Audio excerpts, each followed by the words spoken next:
By now, the pattern should be impossible to ignore. Every generation produces its own version of fake toughness. Different clothes, different platforms, same mistake. The internet flattened hierarchy. It taught people that attention equals power, that access means equality, that if you're loud enough and filmed enough, consequences won't touch you. These aren't pranks that went too far. These aren't misunderstandings that got awkward. These are moments where people with cameras, clout, and internet confidence stepped directly into the space of real fighters and learned instantly that the rules never changed. Neon versus Nate Diaz. Live streaming culture teaches a simple lesson. Escalation equals engagement. Say something wild, cross a line, get a reaction, clip it, repeat. Most of the time, that formula works because most people are playing the same social game. Neon built his brand inside that system. Loud confidence, provocation, the belief that everything is content as long as there's a camera pointed at it. That belief shattered the moment he crossed paths with Nate Diaz. This didn't happen in a back alley. It didn't happen in a bar. It happened at a press conference, a place where people think chaos is controlled and security equals safety. Neon approached Diaz with the same energy that works online, talking, provoking, smiling for the camera, acting as if this was another moment to farm attention. Diaz didn't respond like an influencer. He didn't joke. He didn't play along. He looked at him. That's when the room changed. Diaz didn't need to raise his voice. He didn't need to threaten. His body language alone communicated something N3on wasn't used to encountering. Someone who doesn't need validation, doesn't care about optics, and doesn't recognize streaming culture as protection. The confidence disappeared almost instantly. This is what happens when someone who lives in chaos control meets someone who lives in real violence. Diaz has spent decades in environments where disrespect isn't content. It's a trigger. Where escalation isn't a strategy, it's a consequence. Here's what that moment looked like. Wow, that's amazing, man. That's amazing. Second question I have for you today, man, is when you do get knocked out, are you going to retire? Who said that? So I know who you are. Or that if, little bitch boy, you fucking little bitchy faggot. if you do. I don't know what's gonna happen. I'm gonna be watching. I'm excited to see both sides, but I'm gonna kick you in your fucking leg, motherfucker. He said when you get knocked out. Hey, P.S. Fuck you.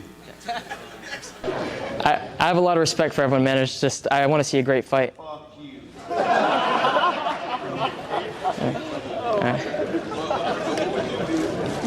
All right. It's little shit kids like this little bitch talking in this motherfucker that is like changing the times. Need your little ass whooped. I got little girls over here that'll fuck you up. Okay. Watch your back, dog. What did he say? I blacked out. What did he even say to me? Bro, he was cooking for a minute. Okay, wait, car, get in the car. I'll call Masvidal. Just get in the car. I'm sorry. Please,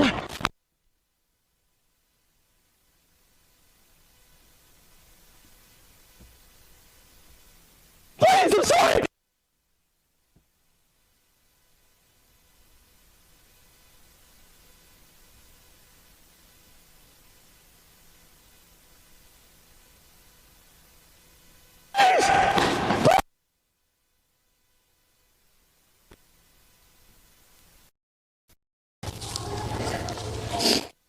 The reason this moment matters isn't because of what Diaz did. It's because of what he didn't do. He didn't overreact. He didn't entertain the exchange. He didn't escalate theatrically. He shut it down by existing. That's the part streamers never understand. Real fighters don't need to prove dominance. They don't need to win an argument. Their presence already answers the question. And in that moment, N3on realized something millions of viewers did at the same time. This wasn't Twitch. This wasn't content. And there was no reset button.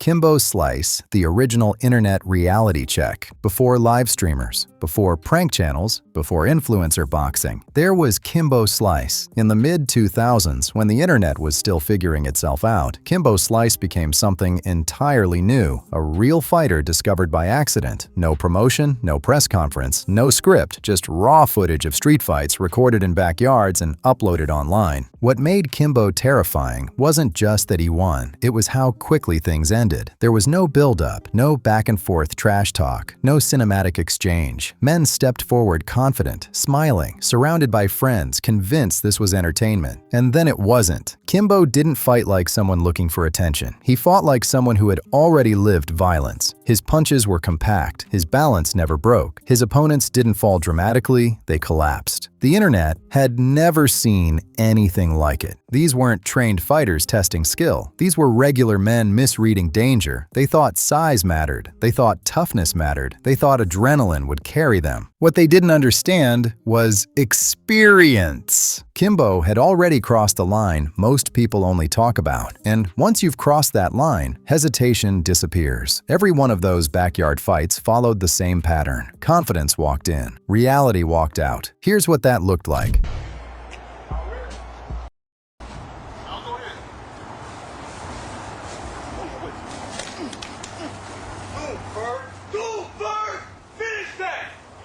Okay, man. That's it.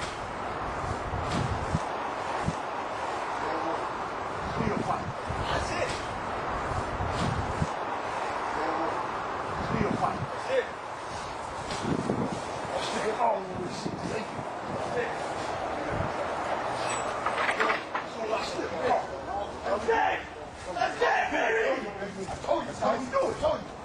That's it. What? You ain't want to see none of that. All day. I ain't never gonna question you, partner. All day? I ain't never gonna question you. What? Carl, you were right, bro. I told you, my nigga. Ride with it. I've been riding with it for a long time, dog. I know what my dog do. I'm already knowing. Yeah.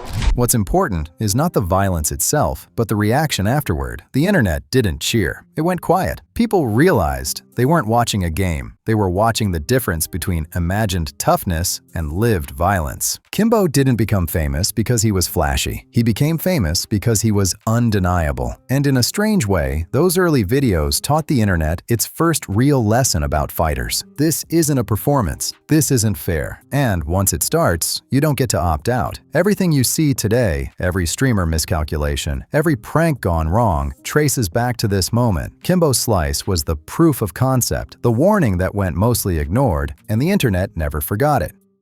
Shannon Briggs versus Nico. Prank culture survives on one assumption, that nothing is real, that reactions are optional, that consequences can be edited out. And for a long time, that assumption worked because pranksters chose safe targets. Then, one of them chose the wrong man. Shannon Briggs is not a subtle presence. Former heavyweight champion of the world, decades in boxing, a man whose entire career was built on imposing physical reality. But even with that resume, someone still thought it was a good idea to approach him aggressively for content. Cameras were rolling. The prankster moved close, spoke loudly, tried to provoke a reaction. The tone was familiar, playful on the surface, disrespectful underneath. Briggs didn't respond like an internet personality. He didn't argue. He didn't insult. He didn't escalate verbally. He stood up. And in one smooth motion, Briggs lifted the man and pinned him against a wall. No punches, no chaos, no struggle. The prank ended instantly. What makes this moment important isn't intimidation, it's efficiency. Briggs didn't need to prove anything. He didn't need to perform for the camera. He demonstrated something far more unsettling: complete physical control without violence. The prankster froze. The crowd froze. The cameras kept rolling, but the energy changed completely. This wasn't funny anymore. This wasn't content. This was someone realizing, too late, that strength built for clicks cannot coexist with strength built for survival. Here's what that moment looked like.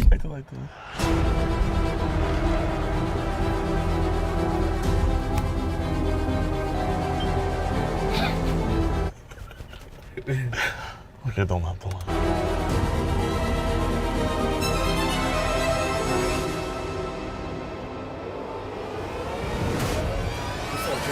How you doing, my friend? I've got some of your food right here. Are you eating my food? I'm just enjoying your food, my friend. Nice to see you, Shannon. I saw You you. eat my food and you think it's funny? I'm just Where I know enjoying you your from? food. I know you from From where? from boxing. How you box? You can fight? Yeah, I'm a good fighter, man. Yeah, let me see what you got. And you was eating my food? What's up with that? Come on. What's up with that? Let me see what you got. I'm choking on some chips. Huh? How you doing, Chips? Chips? What's How you up? doing, man? Where I know you from? Huh? We're good friends from school. Nah, you don't know me. But I think I know you. You look like a dude that played a prank on me before. Is that you? No, that's not Huh? me. That's not me, man. Nah, it was you. It was you. It was me, man. Apologize. Apologize. Apologize. Of course I'll apologize. Yeah, I to know my you friend. gonna apologize right now. Say sorry, champ. And listen, Say sorry, champ. don't say I am so sorry. What you for- call me? So Did he sorry. apologize? A nonce? A nonce? No, Come on, you ain't I call me. wouldn't do that, man. No, Come you on. did call me a nonce. Remember that? Nah, chill. I remember.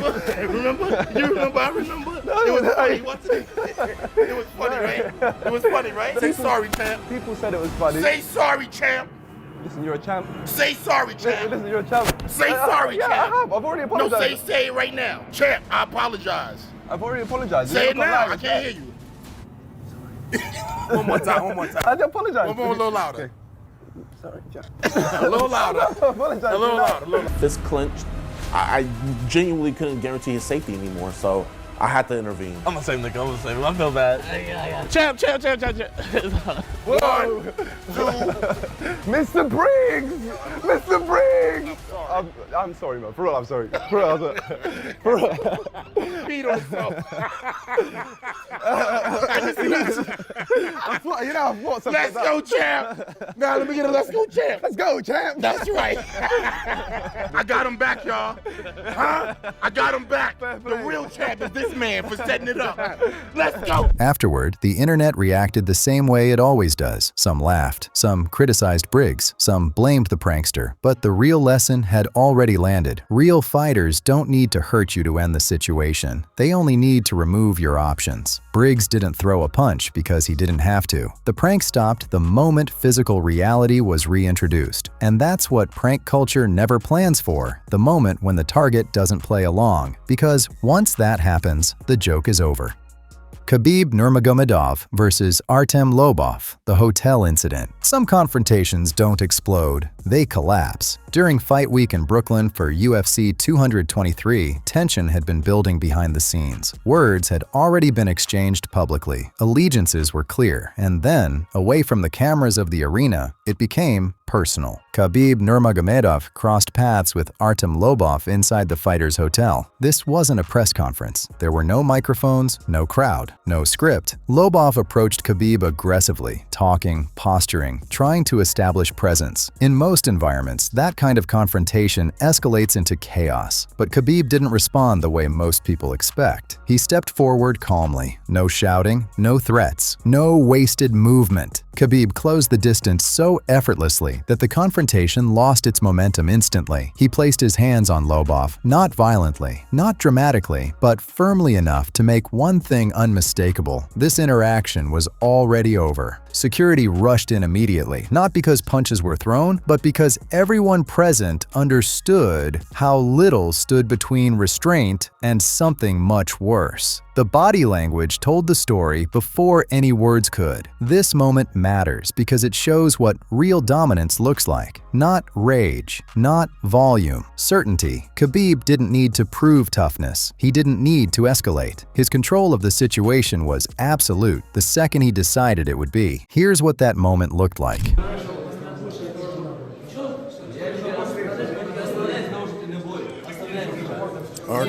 Artem and Khabib. Some Russian shit going down. Khabib's gonna make it happen right here.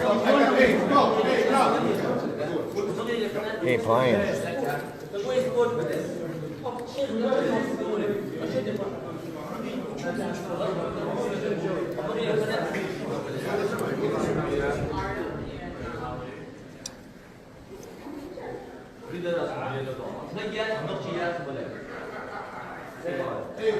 Oh yeah. Oh, they're gonna shake it out right here.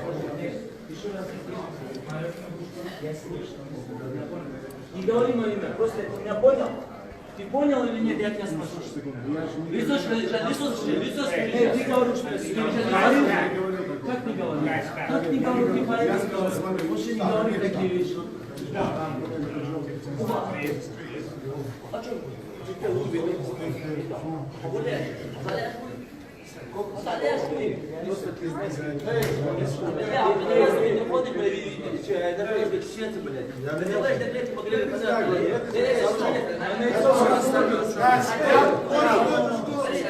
I say stop. There's no place. Let him go. Yeah, yes.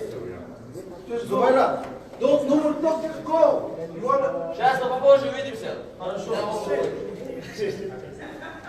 The confrontation ended almost as quickly as it began. No viral knockout, no dramatic fall, just one man realizing he had stepped into the space of someone who didn't need permission, approval, or audience reaction to enforce hierarchy. That's the part people misunderstand about fighters like Khabib. Their calm isn't uncertainty, it's discipline layered over experience. And when they choose to move, the outcome is already decided. This wasn't about ego, it was about boundaries. And once those boundaries were crossed, the correction didn't require violence because the threat of it was already enough.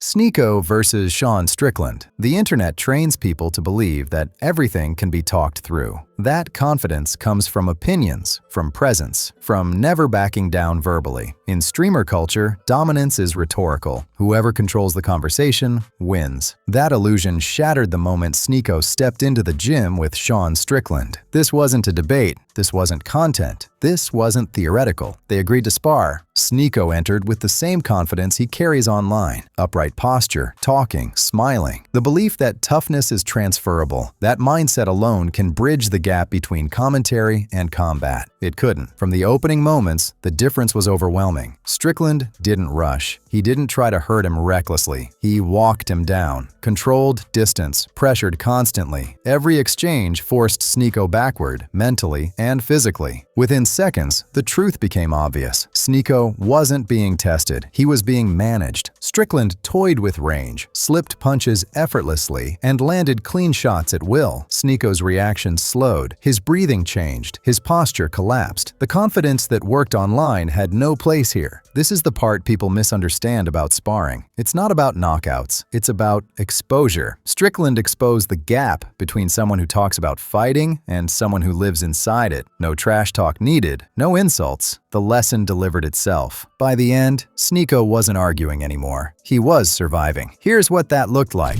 Sean, nice to meet you, Sneo. What's up, man? What's your name? Sneo, congrats on the win and everything. Sneo, who the f*** are you, Sneo? I'm just a guy, I'm working train? at everything. What do you do? I do train, I do some boxing. Are you an influencer? So I don't like that term. What are you? I'm a guy, man, what are you? I'm an MMA fighter. Is he an influencer? I guess so, yeah. Well, keep it going, man. All right. Keep telling the people. Can you give some words of wisdom? I liked your podcast with the Nelk Boys. To see them get pressed like that for the first time was funny. Majority of influencers are yeah. Work hard, be a decent man, stay up on Instagram, stay off TikTok, you have a better life. Thanks, Sean. Think about if you knocked me out, how cool that would look for your you can actually accomplish something by doing nothing. You know, as this round progresses, it's going to notice it works for you. As we get closer to the 3-minute mark, you're about to feel significantly more about a pain. Oh. Thank you. You're planning to go.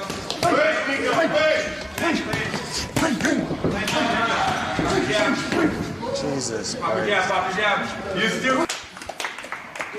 You didn't fall down. Oh, that's good graphics and heavy shots, man. Good job, bro. Good job. You go down. You did good. Let's train. I've seen pro fighters get dropped by the shot. Hey, you didn't fall, Sneo. Good job. What made this moment resonate wasn't cruelty, it was honesty. Strickland didn't embarrass Sneo verbally, he showed him reality physically, and that reality is unforgiving. This wasn't a street fight, it was controlled, safe, supervised, and still, the gap was brutal. That's the difference between training and talking, between spectatorship and participation, between confidence built online and competence built through years of damage. Sneo walked in believing words mattered. He walked out understanding that they don't. every story you've just watched ends the same way, not because the fighters were looking for trouble, but because someone else misunderstood the world they were stepping into. They mistook access for equality. They mistook confidence for capability. They mistook cameras for protection. The internet teaches people that everything can be negotiated, that dominance can be debated, that if you talk long enough or loud enough, reality will bend. Fighters live in a different system, one where words don't carry weight, experience does. One where proximity isn't casual, it's consequential. What connects all of these moments isn't violence, it's correction. Reality stepping in where illusion lived too comfortably. None of these fighters needed to prove anything. Their reputations were already written in scars, not comments. And when those worlds collided, the outcome wasn't dramatic. It was inevitable. This is why real fighters don't posture. This is why they don't chase attention. And this is why the calm ones are always the most dangerous. Because once you've lived in real combat, you don't argue about toughness. You recognize it instantly. And when someone else doesn't, the lesson arrives without warning.